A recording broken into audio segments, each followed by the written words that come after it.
اخلاق و معامله هغه کړې ده نو دا خبره به ډېره بهترینه وي. نبی کریم صلی الله علیه وسلم انسان خوشا زناورو سره هم دا رحم معامله کړې ده، د ایثار او د همدردۍ معامله یې ورسره کړې ده.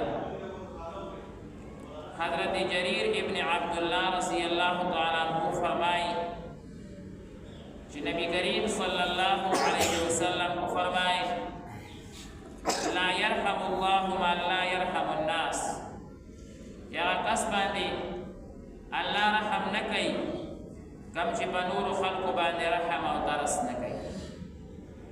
د یو انسان په دا شان وي چې بل انسان باندې به دی ترس خوري، هغه باندې به دی خفه کېږي که په هغه تکلیف راشي، که په هغه خوشحالي راشي نو دی به خوشحالېږي.